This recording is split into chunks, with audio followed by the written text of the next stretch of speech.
안녕하세요. 대학으로 이끌어주는 기사와 뉴스를 읽어주는 교사 대리기사TV입니다. 드디어 2025학년도 의대 정원이 확정되었습니다. 의대 증원 절차가 마무리되고 본격적인 입시의 시간이 시작되었습니다. 그래서 6월 4일에 시행된 6월 모평에서 N수생 지원자 수가 2011년 이후 최대였다고 합니다.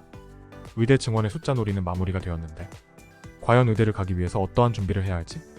특히 지역인재 전형이 크게 늘어난 점과 수시 모집 비중이 높아 지방 고교생의 의대 진학이 한층 유리하게 되었다는 점에서 지방 학부모들의 환호성이 들리는 듯합니다.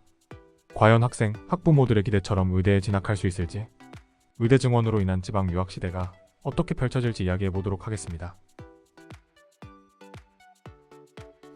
24년 5월 30일자 머니에스 기사. 내년 의대 신입생 4,610명, 61.5%는 지역인재 전형. 24년 6월 3일자 세계일보 기사. 의대 진학 강원, 호남, 충청 순으로 유리. 24년 5월 31일자 중앙일보 기사. 학교는 지방, 학원은 대치동. 초등생부터 짐 싸는 강남 엄마들. 5월 30일 대교협이 공개한 2025학년도 의대 대학 입시 전형 시행계획 주요 변경사항에 따르면 2025학년도 의대 신입생 수는 4,485명. 전년도 모집 인원에 비해 1,469명 증가. 정원 외 모집 인원 125명을 합하면 총 4,610명을 뽑는다고 합니다. 지방 의대 26개교는 전체 모집 인원 3,111명 중 1,913명을 지역인재 전형으로 선발합니다. 전년도에 비해 9.7%포인트 높은 수치입니다. 지방의대 가운데 지역인재 전형 비율이 높은 대학은 전남대, 경상대, 부산대 순이고 지역인재 전형 비율이 낮은 대학은 한림대, 연세대 미래캠퍼스, 가톨릭 관동대 순입니다. 모집 인원이 늘어난 것도 있지만 지역인재 전형의 확대가 비수도권 고등학교 출신 학생들에게 재도전의 기회가 되었다고 볼 수 있습니다. 그래서 학생 수 대비 지역인재 전형 선발 규모로 볼 때 강원, 호남, 충청 순으로 의대 진학이 쉬울 것이라는 개똥 같은 기사지만 개똥 같은 소리로 지나칠 수 없는 슬픈 기사입니다. 강원권 1.3%는 강원권에 재학 중인 고3 학생 수 대비 100명 중 1.3명꼴로 의대에 갈 수 있다는 의미입니다. 그 다음이 호남권 1.01%, 충청권 0.96% 순으로 나타났습니다. 지역인재 전형이라기보다는 지역차별 전형 같은 느낌이 드는 이유는 무엇일까요? 지방 경제규모 순으로, 마치 지방 아파트 가격 낮은 순으로. 그래서 강남 엄마들이 바빠지기 시작했다는 내용입니다. 점점 확대되는 의대 지역인재 전형을 노리고 초등학생 때부터 지방으로 내려가 의대 준비를 한다는 것입니다.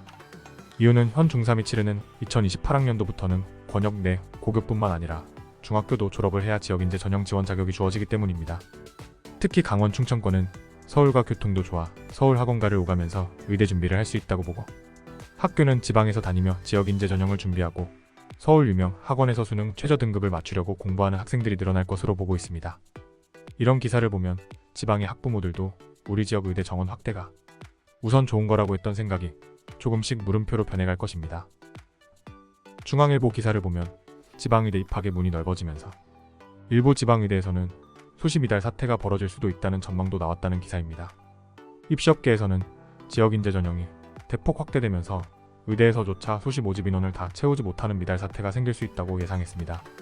지난해 지역인재 전형은 10.46대 1의 경쟁률을 기록했는데 올해 선발 인원은 2배 가까이 늘었고 여기에 지난해 지원자 수를 대입할 경우 경쟁률은 5.4대 1로 반토막이 납니다.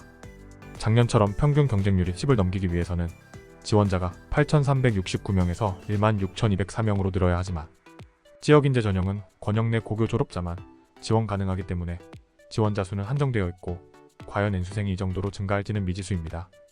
그리고 또 수능 최저 등급을 맞추기 까다롭기 때문에 지역 내 모든 학생들이 지원하기는 어렵다고 볼 수 있습니다. 수능 최저 등급은 지방의대의 마지막 안전장치라고 볼 수 있습니다. 지방 26개 의대에서 모집 인원의 95%의 수능 최저 등급을 요구하고 있습니다. 대학은 설사 수시에서 미달 사태가 나도 큰 문제가 되지 않는 게 수시 모집 및 충원 인원은 정시 모집으로 이월할 수 있기 때문입니다. 마무리하면서 우리는 의대 증원의 숫자 놀이에 빠져서 보지 못하고 있는 것이 있습니다. 왜 서울 소재 8개 의대는 단 한 명도 증원을 하지 않았는데 불만이다. 불공평하다는 기사 하나 찾아볼 수 없는 걸까요?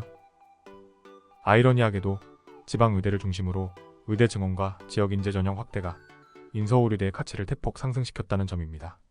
지방으로 유학을 가겠다는 서울 학생들은 인서울 의대를 못할 것 같으니 지방 의대를 선택한 것이고 지방의 최상위권 학생들은 합격이보다 유리하고 수월한 지방 의대로의 선택이 많아질 것입니다. 시간이 지나면서 자연스럽게 인서울 의대의 위상은 더욱 견고해질 것이라고 봅니다. 쉽게 말해 인서울 의대는 거의 대부분 서울 출신 학생들로 채워지겠지요. 그렇기 때문에 서울 소재 의대는 증원이 0명이라고 하더라도 손해보는 장사는 아닌 듯합니다. 10년 후면 어떤 모습일까요? 10년 후에도 의사라는 직업은 최고의 직업으로 인정받고 있을 것입니다. 하지만 지방의대 출신 의사와 서울의대 출신 의사의 차이는 지금보다는 훨씬 더 차이가 날 것이라는 것에는 어떤 생각들을 갖고 있으신지 궁금합니다. 아직 기사를 보면 의대 증원에 대하여 의사들의 규탄 대회 등 해결되지 않은 모습들이 보이지만 의대 증원 숫자는 확정되었습니다. 입시 열차는 출발했고 수능역까지 멈추지 않고 달려갈 것입니다.